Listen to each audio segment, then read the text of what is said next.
Hello everyone, मी स्वाती, मी interior designer आहे आणि आमचं ऑफिस चालू झाल्यानंतर आम्ही आमची रत्नागिरीतली पहिली साईट पूर्ण केली.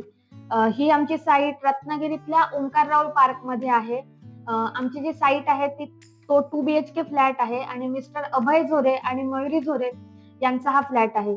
तर आज आपण या व्हिडिओत या साईटचं प्लॅनिंग कसं झालं, डिझाईन कसं झालं, एक्झिक्युशन कसं झालं हे पाहणार आहोत आणि त्यासोबतच या फ्लॅटची होम टूर सुद्धा करणार आहोत.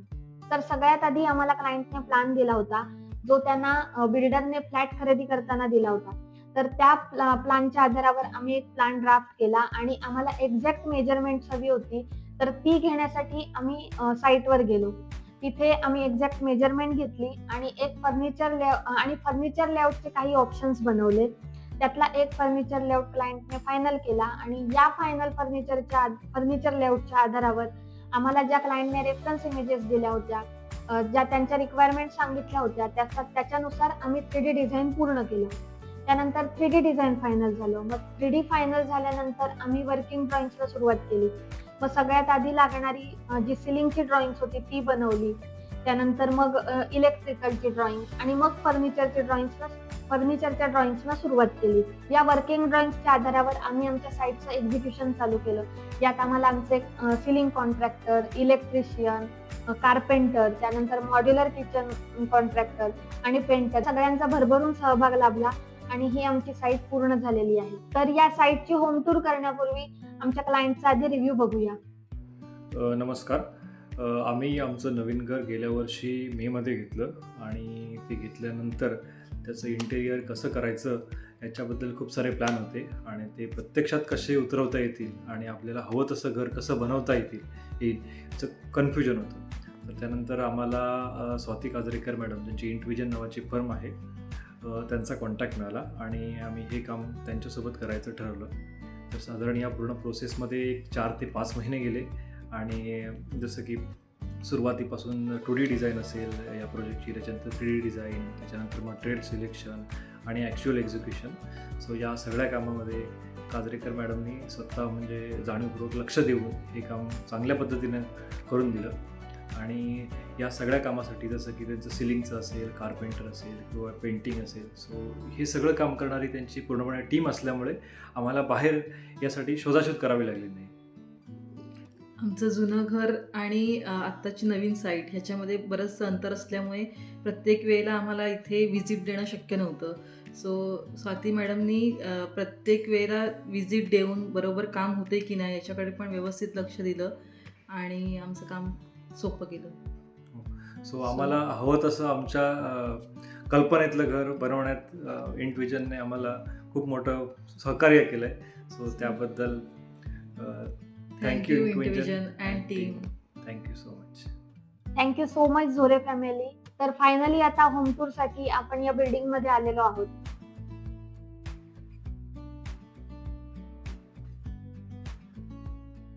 हॅलो एव्हरीवन, मी स्वाती, मी इंटेरियर डिझायनर आहे आणि इंटविजनचं रत्नागिरीत ऑफिस चालू झाल्यानंतर ही आमची रत्नागिरीतली पहिली साईट आहे. तर हे 2 BHK अपार्टमेंट आहे आणि हा फ्लॅट जो आहे तो अभय झोरे आणि मयुरी झोरे यांचा आहे. तर आज आपण या व्हिडिओत या फ्लॅटची होम टूर करणार आहोत. सोबतच या फ्लॅटचं डिझाईन आणि एक्झिक्युशन कसं झालं हे पण बघणार आहोत. चला तर मग सुरू करूया. तर सगळ्यात आधी एंट्रीला इथे हे शूरॅक आहे. तर शूरॅकला जनरली इथे समोर जाळी असते किंवा होल्स वगैरे असतात, कारण शूटचा स्मेल वगैरे राहू नये म्हणून. तर आम्ही या डिझाईनमध्ये इकडे मागच्या साईडला होल्स दिलेले आहेत. तर हे इथे प्लायवूडचं पॅनेलिंग आहे, ज्याला आम्ही लॅमिनेटचं फिनिशिंग दिलेलं आहे आणि ती पट्टी वापरलेली आहे. तर सेम पॅटर्न आम्ही या सेफ्टी डोअरसाठी वापरलेला आहे. लॅमिनेट आणि ती पट्टी ही आम्ही कस्टमाइज नेमप्लेट बनवून घेतलेली आहे. तर ही जी जाळी आहे ती आम्ही क्लायंटच्या रिक्वायरमेंटनुसार डिझाईन करून घेतलेली आहे. क्लायंटला या जाळीमध्ये एक सेपरेट ओपनिंग हवं होतं, तर त्यासाठी आम्ही हा छोटासा डोअर केलेला आहे. तर जेव्हा पार्सल वगैरे आपण मागवतो तर तेव्हा हे अख्खं डोअर ओपन करायची गरज नाही आहे, आपण इथनं पार्सल वगैरे घेऊ शकतो. तर सगळ्यात आधी सुरुवात आपण लिव्हिंग रूम पासून करू. लिव्हिंग रूमचा फोकल पॉईंट असतो तो म्हणजे टीव्ही युनिट. तर हे टीव्ही युनिट आहे जे आम्ही क्लायंटच्या रिक्वायरमेंटनुसार डिझाईन केलं आहे. तर इथे आम्ही जे टीव्ही युनिटचं बॅक पॅनेलिंग असतं ते आम्ही 2 पार्टमध्ये डिव्हाइड केलं आहे. हे जे आहे हे दोन्ही साईडला तुम्ही बघू शकता. इथे आम्ही फ्लुटेड लॅमिनेट वापरलंय आणि त्यालाच कॉम्प्लिमेंट म्हणून इथे आम्ही हे ग्रे कलरचं टेक्स्चर लॅमिनेट वापरलंय. त्यानंतर इथे हे खाली टीव्ही युनिटसाठी सेट टॉप बॉक्स ठेवण्यासाठी वगैरे स्टोरेज दिलेलं आहे. तर टीव्ही युनिटच्या लेफ्ट साईडला तुम्ही बघू शकता हे बुकशेल्फ बनवलेलं आहे, बुकशेल्फ कम डिस्प्ले युनिट. तर याच्यात आम्ही दोन्ही साईडला शेल्फ दिलेले आहेत आणि प्रत्येक शेल्फमध्ये प्रोफाईल लाईट दिलेला आहे आणि हे सेंटरला आम्ही स्टोरेज बनवलंय. तुम्ही बघू शकता याच्यातही शेल्फ केलेले आहेत आणि खाली सुद्धा आम्ही हे असं स्टोरेज दिलेलं आहे. तर टीव्ही युनिटच्या समोरच्या कोपऱ्यात हे इथे देवघर आहे आणि तुम्ही बॅक साईडला बघू शकता आम्ही CNC मध्ये हा ओम कट करून घेतलेला आहे आणि त्याच्या मागे लाईट दिलेला आहे. तर हा इथे खाली आम्ही ट्रे बनवलेला आहे जो पूर्ण बाहेर काढून आपण याच्यावर नैवेद्याचं ताट वगैरे असेल तर ते ठेवू शकतो.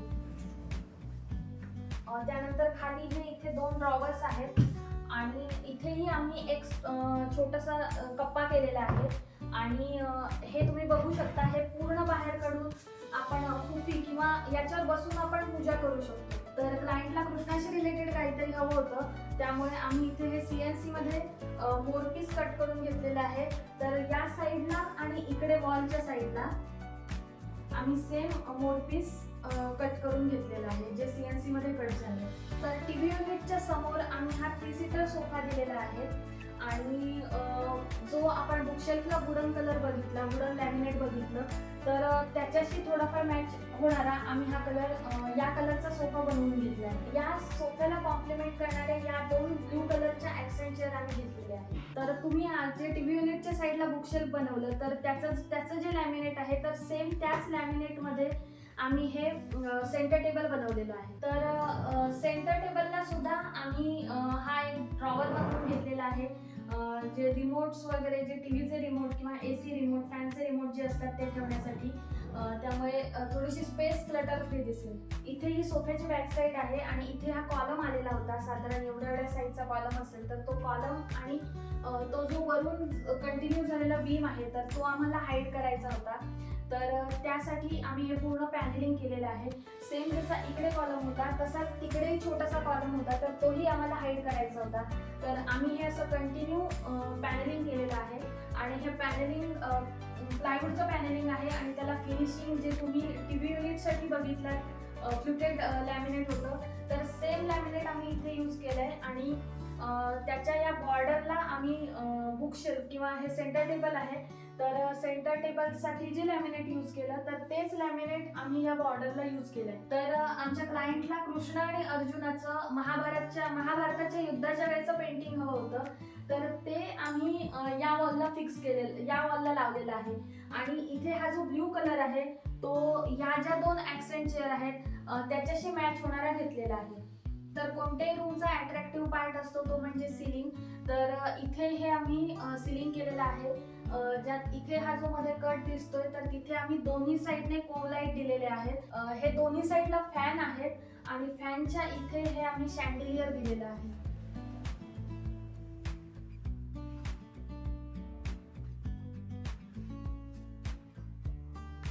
तर घरातल्या सगळ्यांचं एनर्जी सेंटर असतं ते म्हणजे किचन.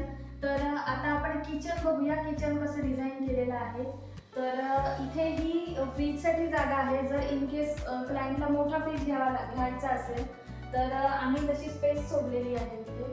तर फ्रीजच्या साईडला हे इकडे टॉल युनिट आहे ज्याच्यात शेल्फ केलेले आहेत. तर टॉल युनिटच्या बाजूला आम्ही हा प्लॅटफॉर्म एक्सटेंड करून घेतला आहे. जेव्हा बिल्डरकडनं क्लायंटने घर घेतलं तेव्हा हा एवढाच प्लॅटफॉर्म होता तर क्लायंटला हा प्लॅटफॉर्म एक्सटेंड करून हवा होता. तर या प्लॅटफॉर्मसाठी सुद्धा आम्ही सेम व्हाईट स्टोन यूज केलेला आहे. तर याच्यात हे खाली जे कप्पे दिसत आहेत तर विकर बास्केट ऐवजी आम्ही इथे ही रत्तन शीट वापरलेली आहे आणि हे म्हणजे आपल्या जे ड्राय व्हेजिटेबल्स असतात म्हणजे कांदा, लसूण, बटाटे वगैरे हे ठेवण्यासाठी ही बास्केट्स केलेली आहे. तर इथे हा पुल आउट बनवलेला आहे आणि हा इकडेच फक्त ह्याला शटर दिलेला आहे. हा ओपन शेल्फच आहे आणि या कॉमन ट्रॉलीज आहेत. सिंकच्या खाली फक्त फक्त शटर दिलेले आहे. त्यानंतर या प्लॅटफॉर्मच्या वरती इकडे हे स्टोरेज बनवलंय क्रॉकरीज वगैरे ठेवण्यासाठी. आणि याला सुद्धा आम्ही ही खालून प्रोफाईल लाईट दिलेली आहे. प्रोफाईल लाईट ॲस्थेटिकली सुंदर दिसते, पण किचनमध्ये जेव्हा आपण प्रोफाईल लाईट यूज करतो तर तेव्हा काम करताना जी वरची जे सिलिंग लाईट्स असतात त्याची शॅडो आपल्या प्लॅटफॉर्मवर पडत नाही. त्यानंतर इथेही हा एक शेल्फ बनवलेला आहे. तर गॅस पाईपलाईनचा जो मीटर आहे तो आम्ही इकडे हाईड केलेला आहे आणि इथे आम्ही ह्याला ही जाळी दिलेली आहे. शिवाय हे इकडनंही ओपन आहे. त्यानंतर या टॉल युनिटच्या वरती इकडे आम्ही हे पूर्ण ओव्हरहेड स्टोरेज बनवलेलं आहे. क्लायंटने जेव्हा बिल्डरकडून फ्लॅट घेतला तेव्हा या साईडचा फक्त लॉफ्ट होता, त्याला आम्ही शटर केलेले आहेत. सेम तसाच आम्ही या टॉल युनिटच्या वरती हे स्टोरेज एक्सटेंड केलेलं आहे. त्या लॉफ्ट सारखंच आम्ही इकडेही हे स्टोरेज एक्सटेंड केलेलं आहे.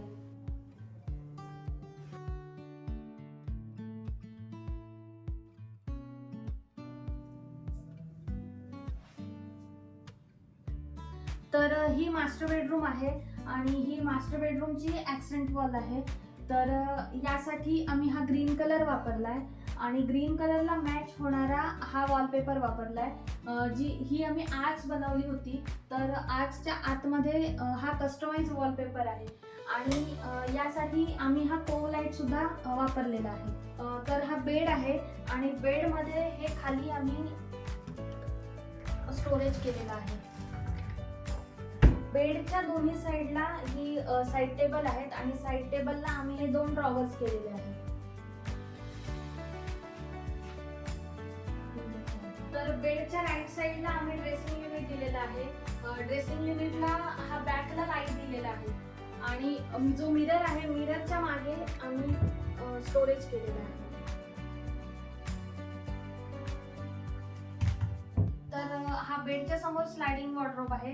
रूममध्ये स्पेस कमी होती त्यामुळे आम्ही स्लायडिंग वॉर्डरोब घेतलाय आणि याला सुद्धा लॅमिनेटचं फिनिश आहे. जी तुम्ही बेडच्या बॅकला जे 2 आर्क बनवले जी तुम्ही बेडच्या बॅकला 2 आर्क बघितली तर त्याच्याशी मिळतं जुळतं आम्ही हे डिझाईन घेतलेलं आहे. या स्लायडिंग वॉर्डरोबच्या साईडला आम्ही हा एक छोटासा वॉर्डरोब घेतलाय जो त्यांच्या 1 वर्षाच्या मुलीसाठी म्हणजे मीरासाठी आहे. तर तिचं सामान ठेवण्यासाठी त्यांनी हा वॉर्डरोब बनवून घेतलेला आहे. बेडरूम मध्ये एंट्री केल्यानंतर वॉर्डरोबची जी ही साईड आहे तर इथे आम्ही यूज क्लॉथ्स ठेवण्यासाठी हे 2 कप्पे बनवले. तुम्ही ही जी स्लायडिंग वॉर्डरोब साठीची जी हँडल्स बघताय तर सेम हँडल्स त्यातली छोटी हँडल्स आम्ही इथे यूज केली आहे आणि यूज क्लॉथ सेक्शन असल्यामुळे एअरचा फ्लो राहावा यासाठी आम्ही ही हॉलो हँडल्स बनवलेली आहे. तर क्लायंटला जास्त स्टोरेजची गरज होती, तर जेव्हा बिल्डरकडनं त्यांनी फ्लॅट घेतला तेव्हा फक्त इकडेच लॉट्स दिला होता, तर त्याला आम्ही ही शटर केलेली आहेत आणि सेम त्याच टाईपमध्ये वॉर्डरोबच्या वरती आम्ही हे ओव्हरहेड स्टोरेज बनवलंय. तर ही सेकंड बेडरूम आहे जी क्लायंटला ॲज अ स्टडी रूम म्हणून वापरायची होती. त्यानंतर हे स्टडी टेबल आहे. तर तुम्ही बघू शकता या स्टडी टेबलची हाईट थोडीशी जास्त आहे. त्याचं कारण म्हणजे आमचे जे क्लायंट आहेत अभय जुरे त्यांची हाईट जास्त असल्यामुळे त्यांची रिक्वायरमेंट होती की त्यांना ॲव्हरेज हाईटपेक्षा थोडीशी जास्त स्टडी टेबलची हाईट थोडीशी जास्त हवी होती. तर त्यानुसार आम्ही हे स्टडी टेबल डिझाईन केलंय. तर हे एवढं मोठं स्टडी टेबल आहे आणि त्याच्या साईडला आम्ही या वॉर्डरोबला लागूनच इथे हे बुकशेल्फ बनवलंय आणि त्या बुकशेल्फमध्ये आम्ही प्रोफाईल लाईट्स दिलेले आहेत. तर बुकशेल्फला लागूनच हा वॉर्डरोब आहे. तर हा वॉर्डरोब जो आहे तो 3 सेक्शनमध्ये डिव्हाइड केलेला आहे. म्हणजे ओव्हरहेड जे टॉपचं स्टोरेज आहे ते, त्यानंतर मिडलचं आणि हे बॉटम स्टोरेज. तर client he study room as a guest room म्हणून पण वापरणार आहे. त्यामुळे हे जे खालचे कप्पे आहेत तर यातले हे जे शेल्फ आहेत ते रिमूवेबल आहेत. तर ते यासाठी दिलेले आहेत की जेव्हा गेस्ट येतील तर गेस्टच्या बॅग्स वगैरे असतील तर त्या ठेवण्यासाठी हे खालचे कप्पे यूज होणार आहेत. त्यानंतर या वॉर्डरोबच्या इकडच्या साईडला म्हणजे डाव्या साईडला आहे इथे ड्रेसिंग युनिट दिलेलं आहे आणि यालाही आम्ही हे असे कप्पे बनवलेले आहेत. इथे हे यूज क्लॉथ्स ठेवण्यासाठी. तर हे जे कप्पे आहेत ते कॉस्मेटिक्स वगैरे ठेवण्यासाठी आहेत.